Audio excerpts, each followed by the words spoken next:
시편 128편 1절에서 마지막 6절까지 하나님께서 지금 나에게 주시는 말씀으로 그렇게 받으며 우리 다 같이 함께 봉독하십니다. 시작. 여호와를 경외하며 그의 길을 걷는 자마다 복이 있도다. 내가 내 손이 수고한 대로 먹을 것이라. 내가 복되고 형통하리로다. 내 집 안방에 있는 내 아내는 결실한 포도나무 같으며 내 식탁에 둘러앉은 자식들은 어린 감람나무 같으리로다. 여호와를 경외하는 자는 이같이 복을 얻으리로다. 여호와께서 시온에서 내게 복을 주실지어다. 너는 평생의 예루살렘의 번영을 보며 내 자식의 자식을 볼지어다. 이스라엘에게 평강이 있을지로다. 아멘. 오늘 주님 앞에 나오신 여러분 모두를 주님이 참으로 사랑하시고 축복하십니다. 주님이 나를 사랑하시니 여러분들도 그런 고백을 좀 하시면 좋겠습니다. 우리 좌우에 있는 분들에게 이렇게 따뜻한 인사하십니다. 하나님께서 당신을 사랑하십니다. 이제 앞뒤로 있는 분들에게요, 앞뒤로 서로 하나님께서 당신을 축복하십니다. 네.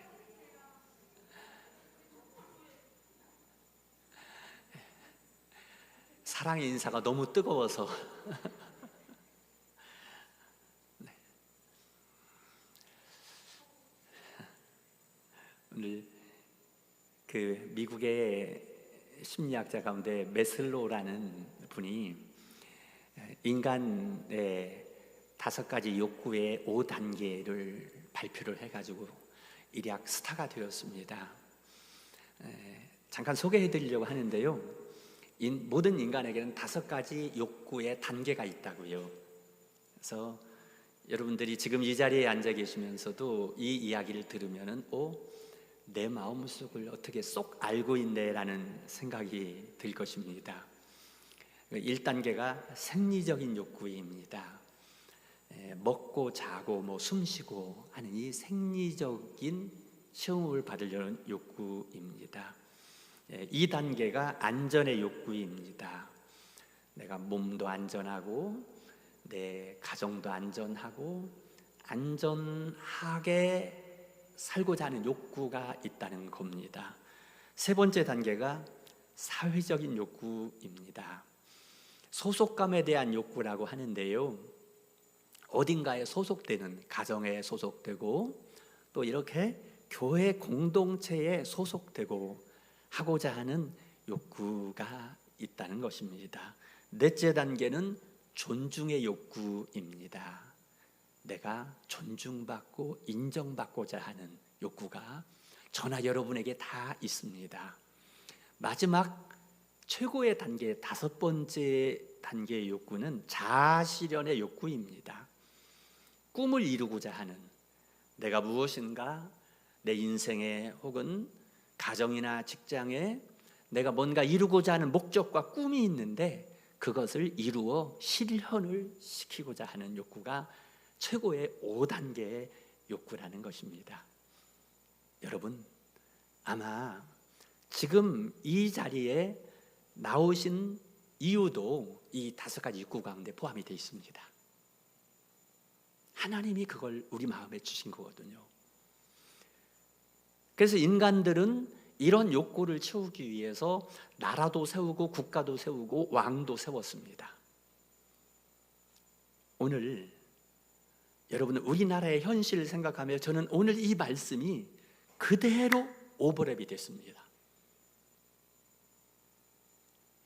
나라도 세우고 왕도 세우고 통치자도 세우고자 하는 것들이 백성들의 어떤 욕구, 필요를 채우기 위해서 사실 세웁니다. 그런데 어떻게 됐을까요?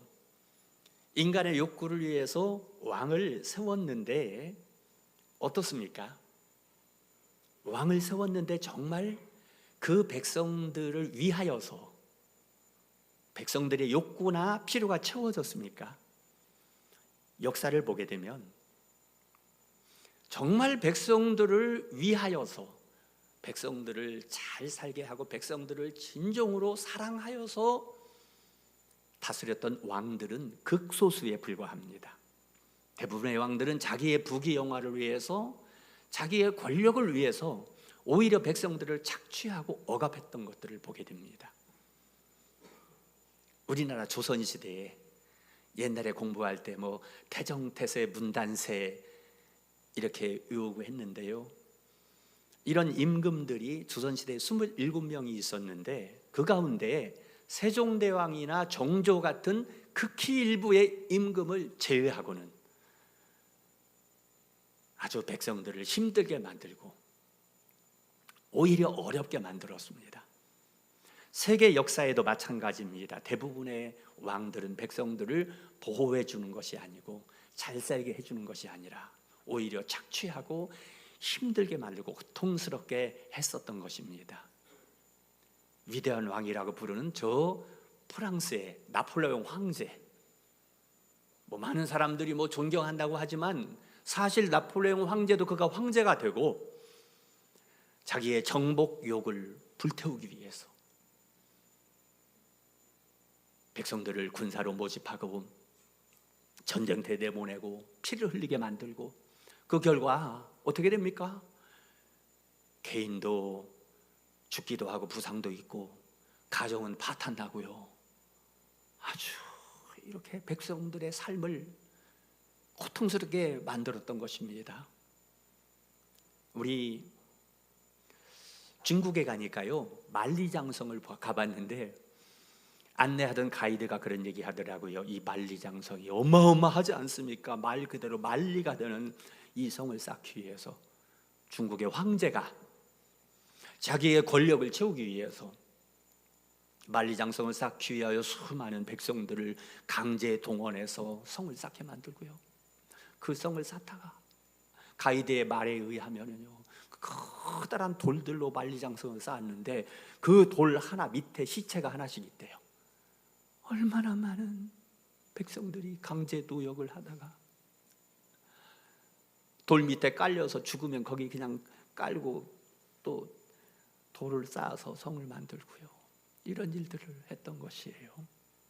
네, 이렇게 왕을 세워서 백성들을 위하는 것이 아니라 오히려 백성들을 고통스럽게 만들고 죽음으로 내몰고요. 여러분, 성경으로 들어가 봅니다. 성경에는 그래서 우리 하나님께서는요, 왕의 제도를 세우는 것이 아니라 하나님이 직접 다스리기 원하셨습니다. 하나님의 왕으로. 그래서 세우신 분이 모세였습니다. 그 다음 여호수아였습니다. 가나안 땅에 들어가서 사사들을 세웁니다. 사사가 누구냐? 선지자요 제사장입니다.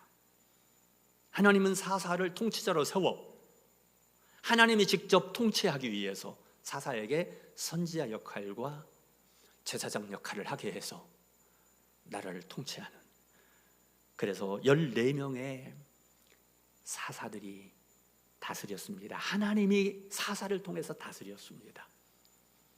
그런데 마지막 사사인 사무엘 선지자 때에 백성들이 사무엘 선지자에게 왕을 세워달라고 합니다. 백성들이 막 데모를 일으키듯이 사무엘 선지자에게 찾아와서 우리에게도 왕을 세워주십시오. 저 블레셋과 주변에 있는 나라들은 다 왕이 있는데 왜 우리나라는 왕이 없습니까? 우리도 왕을 세워주세요. 사무엘 선지자가 난처해지자 하나님 앞에 기도를 올립니다. 백성들의 이야기를. 그러자 하나님께서 이렇게 답변을 하십니다. 사무엘상 8장 7절에 여호와께서 사무엘에게 이르시되 백성이 내게 한 말을 들으라. 이는 그들이 너를 버림이 아니오 나를 버려 자기들의 왕이 되지 못하게 함이니라. 하나님 마음이 아프셨어요.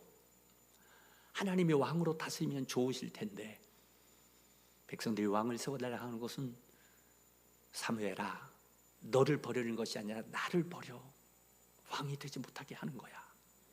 이렇게 해서 하나님이 왕을 세우면 어떻게 될 것을 사무엘 선지자에게 얘기를 합니다. 백성들에게 전하라고.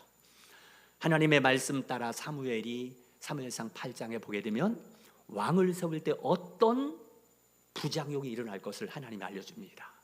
이렇습니다. 첫째, 왕을 세우면 그 왕이 너희 아들들을 잡아다가 군대에 내보낼 것이고 힘든 노동을 시킬 것이고 노예처럼 부려먹을 것이다. 왕을 세우게 되면 왕이 너희 딸들을 잡아다가 왕궁에서 음식을 만들게 하고 향품을 만들게 하고 여종으로 부릴 것이다. 왕을 세우게 되면 왕이 너희들을 농사지은 밭에서 좋은 수출을 빼앗아 갈 것이고 좋은 것들을 착취해 가고 너희를 종으로 삼을 것이다 합니다. 사무엘이 이 얘기를 들은 백성들은요, 아랑곳하지 않고 그래도 우리에게 왕을 세워주십시오 하고 그 말을 거절하고, 사무엘상 8장 19절에 보니 백성이 사무엘의 말 듣기를 거절하여 이르되 아니로소이다, 우리도 왕이 있어야 할 것입니다 하고 또 데모를 하고 요청합니다. 하나님은 할 수 없이 왕을 세우라고 하십니다. 사무엘상 8장 22절에 여호와께서 사무엘에게 이르시되 그들의 말을 들어 왕을 세우라 합니다. 하나님이 직접 다스리던 걸 포기하고 왕을 세우게 허락합니다. 그래서 세운 초대 왕이 사울 왕입니다. 사울 왕을 세우고 그 다음에 사울 왕이 패해지고 다윗 왕이 세워지고 그 아들로 솔로몬이 왕이 되어지는데요, 솔로몬 왕이 나이 들었을 때 이방에 있는 여인들을 데려다가 후궁으로 삼고 이방 여인이 올 때 우상들을 가지고 나라에 들어와 우상을 퍼뜨려서 결국엔 나라가 엉망진창이 되고 하나님을 섬기는 것이 아니라 우상을 섬기니 나라가요 막 흔들흔들하게 되어지고 남이스라엘과 북유다가 서로 분쟁을 해서 나라가 두 쪽이나, 우리나라 남북한처럼 두 쪽이나 버리고요, 이렇게 되어집니다. 그리고 이제 북쪽 이스라엘은 약 200년 동안 19명의 왕이 다스렸는데 200년 동안 19명의 왕이 다스리며 한 사람도 선한 왕이 없었습니다. 다 악한 왕, 하나님을 거역하고 백성들을요 괴롭히고, 그러다 보니 이웃 나라들이 침략해 와가지고 전쟁이 벌어지니까 백성들을 전쟁에 동원하여 내보내서 피를 흘리게 만들고요, 싸우다가요 패하여서 나라가 점령당하고 아수리아의 포로로 끌려가고요, 결국에는 북이스라엘이 망하고 맙니다. 남중 유다 나라는요 344년 동안 20명의 왕이 다스리는데요, 겨우 히스기야 왕과 요시야 왕 둘 정도를 제외하고 전부 악한 왕이었어요. 역시 하나님을 버리고 우상을 섬기고요. 그러다가 또 유적들이 막 쳐들어옵니다. 전쟁터에 내보내서 피를 흘리고 싸우다가 죽고 바벨론 군대에게 나라가 망하게 되고요, 바벨론의 포로로 처참하게 끌려가고 결국에는 남유다도 망해버립니다. 그 이후에 이스라엘 역사 여러분 아십니다. 로마 군대가 쳐들어와서 이스라엘을 초토화시키고 백성들은 온 세계로 퍼져가지고 나라 없는 민족으로 2000년 동안을 고통받으며 살아왔던 것, 무엇 때문입니까? 하나님을 왕에서 폐위시키고, 요즘 말로 말하면 왕이신 하나님을 탄핵시키고 인간 왕들을 세운 결과 이렇게 불행하고, 잘 살게 해달라고 왕을 세웠는데 불행하고 고통스러운 역사로 나가게 됐던 것입니다. 지금까지 여러분 왕이 세워진 역사를 우리가 보았습니다. 하나님은 직접 다스리기 원했는데 인간이 왕을 세우기 원했다. 왕을 세우니 왕이 잘 살게 할 길은커녕 오히려 백성들을 도탄에 빠지게 하고 고통으로 몰아넣었다. 그래서 결국은 세상 나라의 왕은 백성을 잘 살게 할 수 없다. 여러분, 이게 성경이에요. 이게 세계 역사입니다. 오늘 말씀에서 답을 줍니다. 하나님만이 진정으로 백성을 위하고 백성을 잘 살게 해주시는 왕이십니다. 오늘 본문 4절 말씀, 여호와를 경외하는 자는 이같이 복을 얻으리로다. 우리 같이 하시겠습니다. 여호와를 경외하는 자는 이같이 복을 얻으리로다. 하나님을 잘 섬기면 하나님이 복 주신다고요. 세상의 왕이, 나라의 통치자가 아니에요. 하나님을 경외할 때 하나님만이 복을 주신다. 오늘 말씀을 통해 구체적으로 하나님이 어떤 복을 주실까? 사랑하는 성도 여러분, 하나님께서 여러분, 하나님을 경외한 여러분에게 복을 주시는 줄로 믿습니다. 어떤 복을 주실까? 첫째, 오늘 본문에 말씀합니다. 하나님은 우리가 수고한 대로 거두며 형통하게 될 것이라고 말씀합니다. 본문 2절 말씀입니다. 네가 내 손이 수고한 대로 먹을 것이라 내가 복되고 형통하리라 하십니다. 이게 하나님이 여호와를 경외하는 자는 이같이 복을 얻으리로다 구체적인 첫 번째 축복이에요. 우리 같이 하겠습니다. 우리가 수고한 대로 거두며 형통하게 해주실 것이다. 네, 아멘. 무슨 뜻입니까? 수고한 대로 거둔다라는 말은 앞에서 남고 뒤에서 모자라게 한다라는 말이 있죠. 열심히 벌어서 채운다고 채웠는데 뒤에서 계산해 보니 모자라 버린 거예요. 왜요? 밑밥인 독으로 빠져나가 버린 것입니다. 열심히 일해서 벌었는데 계산해 보니 마이너스가 돼 있는 거예요. 빠져나갔기 때문이에요. 인생을 제가 점점 나이가 들며 살아보니까 이게 진리더라고요. 열심히 산다고 다 채워지는 건 아닙니다. 하나님이 막아주셔야 되고 하나님이 복 주셔야 됩니다. 내가 수고한 대로 먹을 것이라. 먹고 사는 거 경제 아닙니까? 우리나라에도 미국도 북한도 어디나 다 먹고 사는 게 최고 아닙니까? 그래서 출마하는 분들이요, 정치하려고 출마하는 분들이 첫째로 뭘 세웁니까? 경제, 잘 살게 해주겠다고요. 여러분, 인간 통치자가 잘 살게 해주는 것이 아니라 하나님이 잘 살게 해주시는 거예요. 내가 수고한 대로 먹을 것이라. 수고한데 뒤로 빠져가지 않고, 여러 가지 원치 않은 사건이라서 빠져나가고, 아파서 병원에 가서 다 병원비로 빠져나가고, 사기꾼에게 속아가지고 다 잃어버리고요. 이런 일들 우리 힘으로 되지 않습니다. 하나님이 막아주셔서 수고한 대로 먹게 해준다. 우리의 경제생활, 먹고 사는 문제 하나님이 책임져 주십니다. 네. 그리고 내가 복되고 형통하리로다. 먹고 사는 정도가 아니라 하나님은 하나 심으면 30배, 60배, 100배의 결실을 맺게 해주신다. 그 복을 주시는 분은 인간 왕이 아니라, 이 나라의 통치자가 아니라 하나님이 수고한 대로 먹게 해주시고, 우리의 먹고 사는 문제도 하나님이 책임져 주시고, 거기다 플러스로 하나를 심었는데 30배, 60배, 100배의 결실을 얻게 하시는, 내가 복되고 형통하게 해주시는 그 하나님이라는 말씀입니다. 또 하나 하나님이 주시는 복을 말씀합니다. 가정의 복을 주신다고 합니다. 본문 3절 말씀에 내 집 안방에 있는 내 아내는 결실한 포도나무 같으며, 결실한 포도나무 밭에 여러분 가보셨습니까? 저는 많이 가봤습니다. 제가 고향에서 어려서 자랄 때 아버지께서 포도 농사를 지으셨거든요. 포도밭이요, 그 당시에 5마지기 1000평 되는 그 밭에 포도를 다 심었는데, 포도밭에 들어가면 사람도 안 보입니다. 막 그 탐스러운 포도가 열린 모습, 오늘 그 포도밭에 한번 견학을 가보시겠습니까? 사진을 한번 보시고요.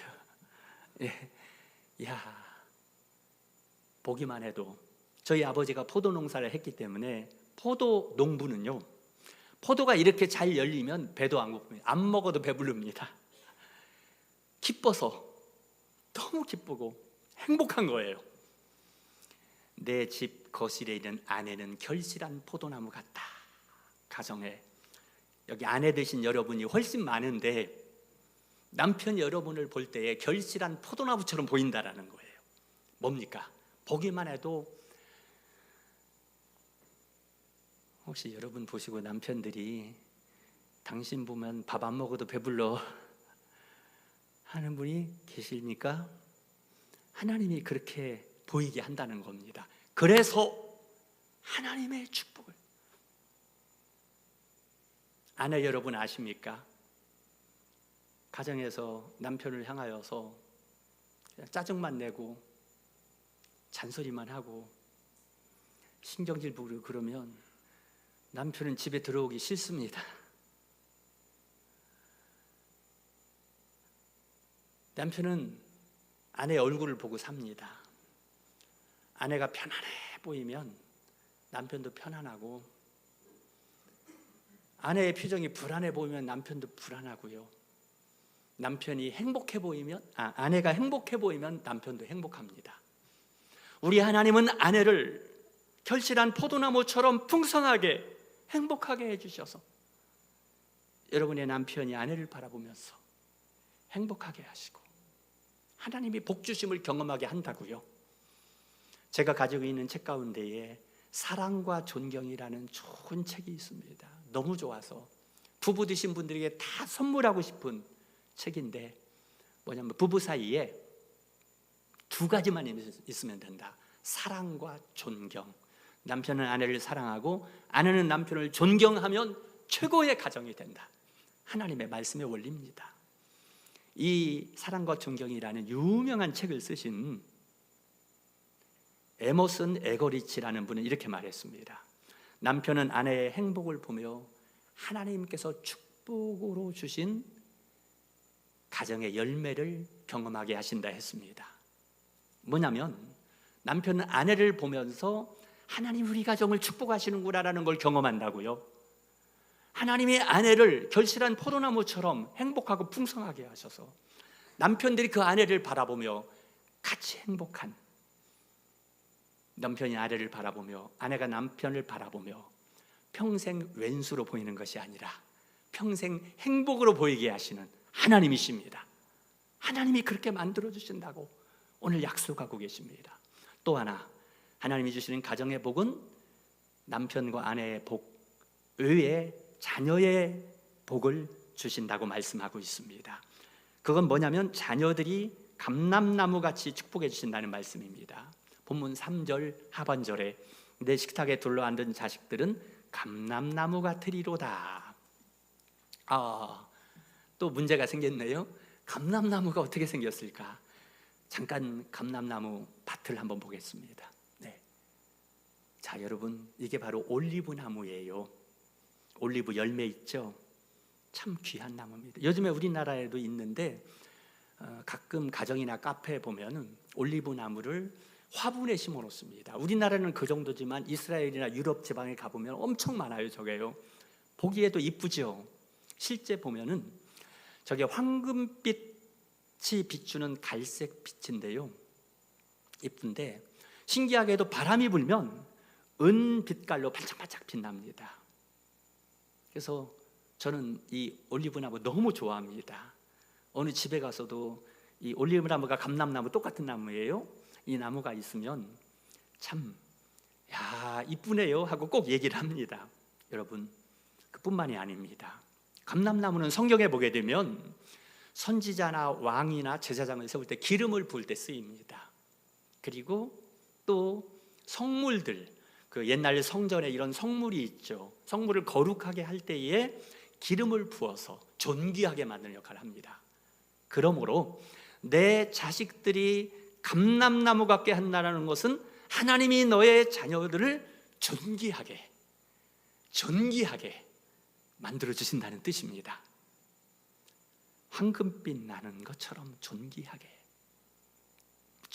만들어 주신다. 부모 여러분들, 소원이 무엇입니까? 송구영신 예배 드릴 때에 여러분들이 기도 제목을 받아보면 첫째 우선순위가 자녀를 위한 기도입니다. 자녀를 축복해 주시고, 자녀를 잘 되게 해 주시고, 직장 생활, 결혼하고 잘 되게 해 주시고요. 이런 제목. 왜요? 부모의 소원은 앉으나 서나 당신 생각이 아니라 앉으나 서나 자식 생각이에요. 그냥 자식 달리기를 바라는, 어렸을 때 건강하게 잘 커다오, 공부 잘하고 좋은 학교 가고 졸업하면 좋은 직장 가기를 원하는 부모의 소원들, 또 배우자 잘 만나 결혼하여 행복하게 살기 원하는 부모가 세상을 떠날 때까지 안전하거나 자식 잘 되고 자식이 행복하게 살기를 원하는 부모 소원입니다. 하지만은 부모 소원대로 자녀가 정말 잘 됩니까? 부모는 소원밖에 없고 마음밖에 없지요. 부모가 해줄 수 없는 것, 여러분, 하나님이 자식을 복되게 해주십니다. 하나님께서 내 자식은 감람나무처럼 그렇게 존귀하게 되어지고, 아버지 어머니인 나는 내 자식을 존귀하게 못 만들어줘도 영의 아버지, 참 아버지이신 하나님이 내 자식을 존귀하게 만들어주고 귀중한 위치로 세워주신다라고 말씀하고 있는 것입니다. 시편 115편 14절 15절 말씀에 같이 읽겠습니다. 시작. 여호와께서 너희를 곧 너희와 너희 자손을 더욱 번성하게 하시기를 원하노라.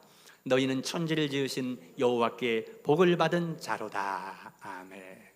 하나님께서 많이 너희와 너희 자손을 번성하게 하시고 복을 주신다라고 말씀하고요. 시편 144편 12절에도 말씀하기를 우리 아들들은 어리다가 장성한 나무들과 같으며 우리 딸들은 궁전의 양식대로 아름답게 다듬은 모퉁이들과 같으며, 이렇게 하나님은요, 여러분들이 자녀들을요 아름답고 잘되기 원하는 것보다 더 하나님이 잘되게 하기 원하시고요, 저 궁정의 양식대로 아름답게요, 아름답게, 우리 아름다운 교회가 아름답지만 이와 비교할 수 없이 여러분의 아들, 딸들을 하나님은 아름답게 만드시고 존귀하게 만드는 분이라는 것을 여러분 믿으시기 바랍니다. 이제 말씀을 맺기 전에 간단하게 적용을 하고 마치려고 합니다. 우리는 어떻게 해야 될까요? 세상의 왕이 우리를 먹여 살리는 것이 아니고 우리 가정을 축복해 주는 것이 아니라 진짜 왕이신 하나님이 우리의 삶을 책임져 주시고 가정과 자녀에게도 복을 주시는데 우리는 어떻게 해야 될까? 오늘 말씀에 나옵니다. 1절에 여호와를 경외하며 그의 길을 걷는 자마다 복이 있도다. 이게 오늘 결론이에요. 우리 같이 하시겠습니다. 여호와를 경외하며 그의 길을 걷는 자마다 복이 있도다. 이 복이 여러분 모두에게 임하시기를 축원드립니다. 이 말의 뜻은, 여호와를 경외한다는 건 쉬운 말로 말하면 하나님을 잘 섬기며 하나님을 따르는 자마다 복이 있도다. 이 나라의 통치자가, 왕이 복을 주는 것이 아니라 하나님이 복을 주시는데 상업에 복을 주시고 가정에, 남편의, 아내의, 사업장에, 자녀에게 복을 주신다.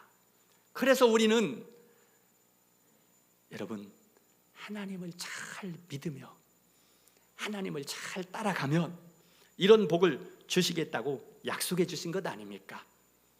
아까 세계 역사를 보았죠. 성경 역사를 보았죠. 많은 왕들이 세워졌지만 그 왕들은 결코 백성들을 잘 살게 한 것이 아니라 오히려 백성들을 착취하고 고통스럽게 만들었다고요. 세상 역사나 성경 역사가 마찬가지 아닙니까?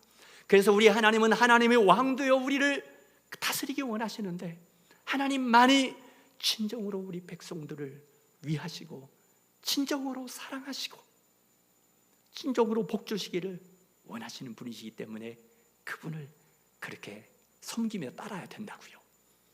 며칠 전에 TV에서요 골대녀라는 프로그램이 있습니다.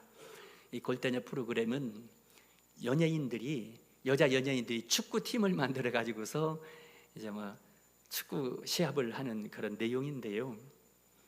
일본에 있는 여자 팀들과 우리 한국의 연예인 팀, 골대녀 팀들하고 경기가 벌어지는데 감독으로 이영표 집사님, 옛날 2002년 월드컵의 영웅이었던 이영표 씨가, 이영표 집사님 아주 신앙이 좋으신 분이세요. 이분이 한국 골대녀 팀의 감독으로 세움을 받았는데요. 그때 김병지 골키퍼 있죠. 김병지 골키퍼가 감독이었는데 자기가 가지고 있는 라임 과일이죠. 라임, 조그만 공 같은 라임 과일을 이영표 감독에게 던져주면서 말하기를 내가 이 라임을 가지고 있는 한은 절대 경기에 패한 적이 없어. 그러니까 너도 가져 준 거예요. 그러자 이영표 감독 집사님이 거절을 하며 라임을 다시 김병지 감독에게 던져주면서 했던 말, 나는 크리스천이라 이거 받을 수 없어. 나는 크리스찬이라 이거 받을 수 없어 하고 도로 돌려주었습니다. 뭘 한 것입니까? 자, 보세요. 많은 사람들이 지금 그 모습을 보고 있습니다. TV 화면 앞에 국민들이 보고 있습니다. 그 앞에서 이영표 집사님이 이렇게 말한 거예요. 나는 그 라임 과일을 받아서 미신을 믿을 수 없어요. 나는 크리스천이라 하나님을 믿는 사람이기 때문에, 미신을 믿는 것이 아니고 하나님을 믿는 사람이기 때문에 이 과일을 나는 받을 수 없어요. 고백한 것입니다. 멋지지 않습니까? 하나님을 믿고 하나님의 길을 따르는 이영표 집사님에게 하나님은 존귀하게 만들어 주셨습니다. 아시다시피 월드컵 영웅되고 히딩크 감독의 제자가 되고 그 이후에 유럽 팀에 나가서 또 활약도 하게 되고 지금까지도 여러분 그가 인기인으로서 이렇게 거기다 또 하나님을 간증하는 믿음의 사람으로서 귀하게 쓰임받고 있지 않습니까? 여러분 우리도 마찬가지입니다. 우리도 이영표 집사님처럼 하나님을 잘 믿고 따라가야 될 줄로 믿습니다. 그렇게 할 때에 우리 하나님께서 복을 주심을 경험하게 하실 겁니다. 만약에 하나님을 따르는 것이 아니라 세상 왕, 세상 통치자 믿고 따라가면 그가 잘 살게 해주지 못하고요, 그가 우리의 가정과 우리의 자녀들에게 복을 주는 것이 아닙니다. 하나님만이 복을 주십니다. 말씀을 맺도록 하겠습니다. 여러분 우리도 인생에 복을 주시는 왕이 하나님이라는 믿고 하나님을 잘 따르는 우리 모두가 될 수 있기를 바랍니다. 우리 함께 선포하며 나갔으면 좋겠습니다. 하나님, 저의 왕은 이 세상의 왕이 아니라 하나님만이 나의 왕이십니다. 하나님만이 나의 왕이시니 하나님만이 진정으로 나를 위해 주시고 진정으로 나를 사랑하시고 우리 가정에 복을 주시는, 이 대한민국에 복을 주시는 왕이심을 고백합니다 라고 고백하며 나갈 때 오늘 말씀의 약속대로 이같이 여호와를 경외하는 자는 복을 얻으리로다.